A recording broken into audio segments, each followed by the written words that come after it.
આજે તમારી સાથે હું એક અનબોક્સિંગનો વિડીયો શેર કરું છું। આ છે પાસ્તા ડ્રાઇંગ રેક। આ રીતનું આવે છે। એમાં જો તમે ઘરે ફ્રેશ પાસ્તા બનાવતા હો તો તમે આને ઇઝીલી યુઝ કરી શકો છો। પાસ્તા માટે જ હોય છે અને ખૂબ જ સારું અને કન્વીનિયન્ટ પડે છે અને એકદમ કોમ્પેક્ટ છે। તમે આને ફોલ્ડ કરીને પાછું ઇઝીલી સ્ટોર કરી શકો છો। તમે જોઈ શકો છો આ એના હેન્ડલ્સ છે। આ રીતે તમે આજે અહીંયા ખાંચ આપ્યો છે હોલ, એને તમારે પહેલાં આ રીતે એને રાખી અને પુશ કરી દેવાનું, એટલે એનું સ્ટેન્ડ બની જશે। ખૂબ જ કન્વીનિયન્ટ છે। જો તમે પાસ્તા ઘરે બનાવતા હો ફ્રેશલી તો તમારા માટે ખૂબ જ કામનું છે। આ મેં આજે જ ગઈકાલે ઓર્ડર કર્યું હતું, આજે આવી ગયું છે। અમેઝોનમાંથી મેં લીધું છે તો તમારી સાથે આની લિંક પણ શેર કરી દઈશ તો તમે જોઈ શકો છો। અને આ એના લેગ્સ છે। લેગ્સ આ રીતનું છે તો તમારે એને પહેલાં આ રીતના ટર્ન કરી અને પુલ કરી લેવાનું।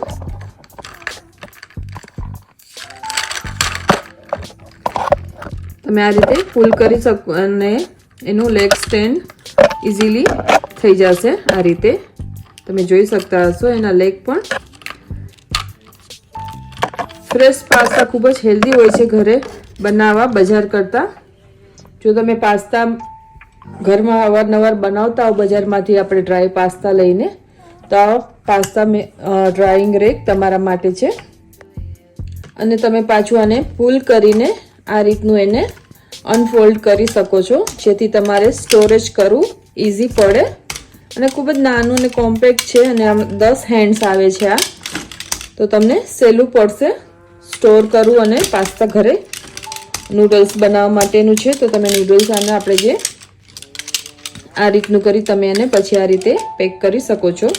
એના લેગ્સ પણ પુશ કરી અને ટ્વિસ્ટ કરી દેવાનું આ રીતે, એટલે એ અનલોક રહેશે, લોક નહીં થઈ જાય। તો તમે જોઈ શકો છો। નેક્સ્ટ ટાઈમ તમારી સાથે હું પાસ્તાની રેસિપી પણ ઘરે બનાવીશ અને એ પણ શેર કરીને રાખીશ।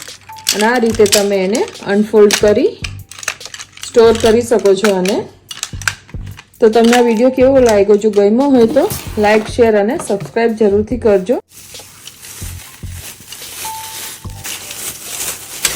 આ રીતે તમે એને સ્ટોર કરીને એના બોક્સમાં જ રાખી શકો છો।